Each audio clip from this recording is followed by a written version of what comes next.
ওমানে কর্মী নিয়োগ, মেডিকেল টেস্ট এবং নতুন ভিসা ইস্যুর ক্ষেত্রে রয়্যাল ওমান পুলিশ ROP এবং দেশটির শ্রম মন্ত্রণালয় মিনিস্ট্রি অফ লেবার বেশ কিছু যুগান্তকারী পরিবর্তন এনেছে। 2026 সালের বর্তমান পরিস্থিতি অনুযায়ী ওমানের ভিসা ও নতুন মেডিকেল নিয়মের সবশেষ সঠিক আপডেট নিচে বিস্তারিত তুলে ধরা হলো। 1. ওমান নতুন মেডিকেল নিয়মের গুরুত্বপূর্ণ আপডেট 2026। ওমান সরকার কর্মী নিয়োগের প্রক্রিয়াকে পুরোপুরি ডিজিটাল ও দালাল মুক্ত করতে প্রি অ্যারাইভাল মেডিকেল এক্সামিনেশন প্রাক আগমন স্বাস্থ্য পরীক্ষা ব্যবস্থা আরও জোরদার করেছে।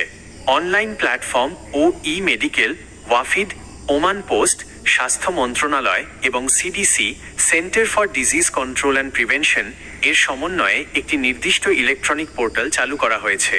এখন থেকে কর্মীদের ওমানে আসার আগেই নিজ দেশে থাকা অনুমোদিত মেডিকেল সেন্টার যেমন বাংলাদেশে গামকা, GAMCA বা ওয়ামকো থেকে স্বাস্থ্য পরীক্ষা সম্পন্ন করতে হবে। ভেরিফিকেশন ও ডেটা লিঙ্ক, মেডিকেল রিপোর্টটি সরাসরি ওমানের হেলথ পোর্টাল এবং স্বরাষ্ট্র মন্ত্রণালয়ের ডেটাবেজে যুক্ত হয়ে যাবে। ম্যানুয়াল বা কাগজের রিপোর্টের দিন শেষ। রিপোর্টে কোনো প্রকার এডিট বা জালিয়াতি ধরা পড়লে আজীবনের জন্য ওমান সহ GCC ভুক্ত দেশে নিষিদ্ধ করা হচ্ছে। ফিলিপাইন সহ অন্যান্য দেশের নতুন কড়াকড়ি।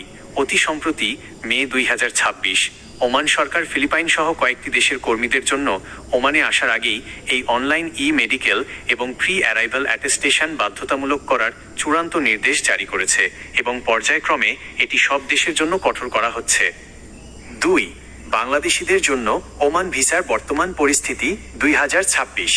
2023 সালের অক্টোবর মাসে বাংলাদেশিদের জন্য সব ধরনের নতুন ভিসা ইস্যু সাময়িকভাবে স্থগিত করেছিল ওমান। তবে 2026 সালের শুরু থেকে বড় ধরনের সুখবর আসতে শুরু করেছে। ভিসা চালুর বিষয়ে সরকারি বড় চুক্তি জানুয়ারি 2026 আপডেট 2026 সালের জানুয়ারি মাসের শেষে সৌদি আরবে অনুষ্ঠিত গ্লোবাল লেবার মার্কেট কনফারেন্সে বাংলাদেশের প্রবাসী কল্যাণ উপদেষ্টার সাথে ওমানের শ্রমমন্ত্রীর এক সফল বৈঠক অনুষ্ঠিত হয়। ওমান সরকার বাংলাদেশিদের জন্য আগামী 2 মাসের মধ্যে অর্থাৎ 2026 সালের মাঝামাঝি সময়ে কাজের ভিসা পুনরায় চালু করার জোরালো আশ্বাস দিয়েছে। অবৈধদের বৈধতার সুযোগ। ওমান সরকার বর্তমানে কোনো জরিমানা ছাড়াই অবৈধ বা নথিপত্রহীন প্রবাসী বাংলাদেশিদের বৈধ হওয়ার সুযোগ দিচ্ছে। দক্ষ কর্মীদের অগ্রাধিকার। ওমান সরকার স্পষ্ট জানিয়েছে এখন থেকে তারা শুধু প্রকৌশলী, চিকিৎসক, নার্স, শিক্ষক এবং IT প্রফেশনালদের মতো দক্ষ ও পেশাদার স্কিল্ড ওয়ার্কার্স জনশক্তি নেওয়ার দিকেই সবচেয়ে বেশি জোর দেবে। 3.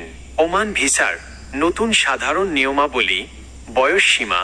ওমানে কাজের ভিসায় আসার জন্য কর্মীর বয়স অবশ্যই 21 থেকে 60 বছরের মধ্যে হতে হবে। ভিসা পরিবর্তন নিষিদ্ধ। ওমানে এসে ভিজিট ভিসা বা এক্সপ্রেস ভিসাকে কাজের ভিসায় ওয়ার্ক ভিসা রূপান্তর করার সুযোগ এখন আর নেই।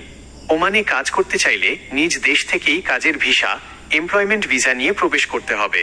পুলিশ ক্লিয়ারেন্স, PCC ও প্রফেশনাল সার্টিফিকেট। নতুন নিয়ম অনুযায়ী নিজ দেশ থেকে ইস্যু করা সম্পূর্ণ নিখুঁত পুলিশ ক্লিয়ারেন্স সার্টিফিকেট জমা দেওয়া বাধ্যতামূলক। এছাড়া বিশেষ পেশার যেমন ইঞ্জিনিয়ারিং বা মেডিকেল ক্ষেত্রে প্রফেশনাল ক্লাসিফিকেশন সার্টিফিকেট থাকা বাধ্যতামূলক করা হয়েছে। ওমান প্রবাসী ভাইদের জন্য জরুরি পরামর্শ। ওমানে কাজের ভিসা চালুর প্রক্রিয়া চূড়ান্ত পর্যায়ে থাকায় বাজারে অনেক দালাল সক্রিয় হতে পারে। নুল্লা ওস্তা বা ভিসা হাতে না পাওয়া পর্যন্ত এবং সেটি আসল কিনা ওমানের অফিসিয়াল ভিসা ROP পোর্টাল থেকে নিশ্চিত না হয়ে কাউকে কোনো অগ্রিম টাকা দেবেন না। আপনার কি ওমানের কোনো নির্দিষ্ট ভিসা বা মেডিকেল সেন্টারের রিপোর্ট নিয়ে কোনো জানার বিষয় আছে?